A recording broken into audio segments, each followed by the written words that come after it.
नाही येता येईल मग पाठा बा हे हायवेला जा हा ये मग पाठावर ना की फोनला ये अरे मी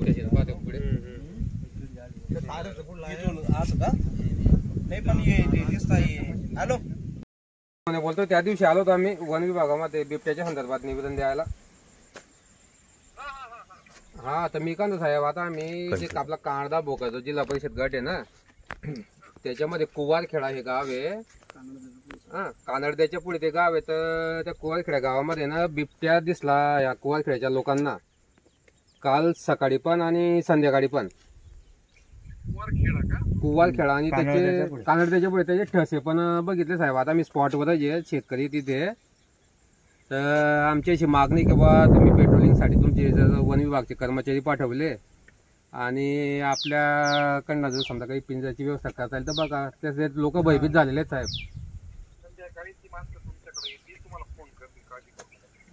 हे उपसरपंच साहेब बोलताय साहेब. त्यांनी बघितलं बोलून घ्या एक मिनिट. साहेब नमस्कार.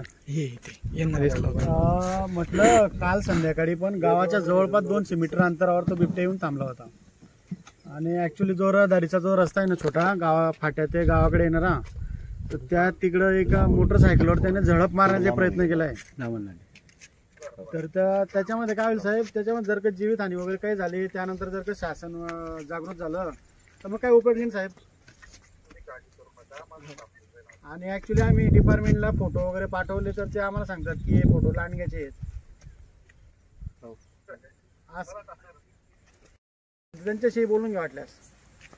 बघितलं ते सांग बोला. नमस्कार साहेब. हा मी बघितला त्याला 7:20 ला इथं संध्याकाळी. हो संध्याकाळी. म्हणजे तुमच्या अंगावर झडप मारा म्हणतो. हा मी मोटरसायकल नेत होतो.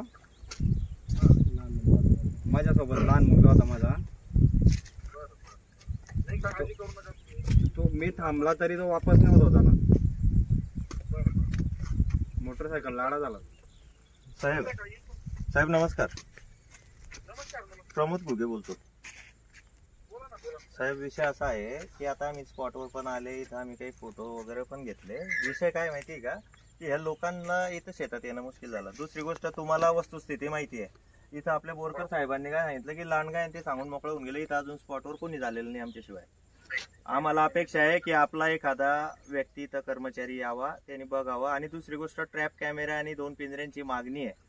हा प्लीज लगेच लगेच लगेच सर लगेच टाकतो. हा sir okay sir. Okay okay thank you.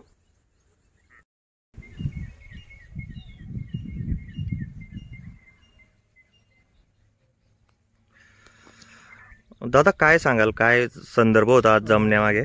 साहेब मी कुवारखेडे या गावातून उपसरपंच बोलतो उमेश पाटील. तर आमच्या गावामध्ये जवळपास 2 ते 3 दिवसापासून बिबट्याचा वावर जोरात चालू आहे. आणि काल संध्याकाळी रस्त्याचा क्रॉस करताना बिबट्याने एका जणावर हल्ला चढवण्याचाही प्रयत्न केला आहे. तर या संदर्भात माहिती अशी देण्याचं कारण की आम्ही काल आज सकाळी जेव्हा आम्ही फॉरेस्ट डिपार्टमेंटला कळवलं तर त्यांनी फोटो वगैरे पाठवले. तर त्यांनी आम्हाला बिबट्यानं सांगता लांडग्याचे फोटो आहेत असं आम्हाला त्यांनीच कळवलं. तर आम्हाला कमीत कमी तुम्ही काय बोलतो आपण मग तुमची वनीकरणाकडे काय अपेक्षा आहे आता. वनीकरणाची अशी अपेक्षा साहेब की त्यांनी कमीत कमी आम्हाला पिंजरे आणि ट्रॅप कॅमेरे वगैरे लावून द्यावे जेणेकरून काहीतरी जीवितहानी होणार नाही. आणि जीवितहानी झाल्यावर जर का आपल्या गावात असं कोणी आहे का प्रत्यक्षदर्शी की त्यांनी बिबट्याच बघितलेला आहे. हो बघितलेलं आहे बघितलेलं. आणि वनीकरण लांडगा सांगतंय. हो हो त्यांना आम्ही आता बोलवलं आहे. एक 10 मिनिटात ते पण येतील इकडे. आपण त्यांच्याशी तुम्ही संवाद साधू शकता. चालेल धन्यवाद. चालेल साहेब.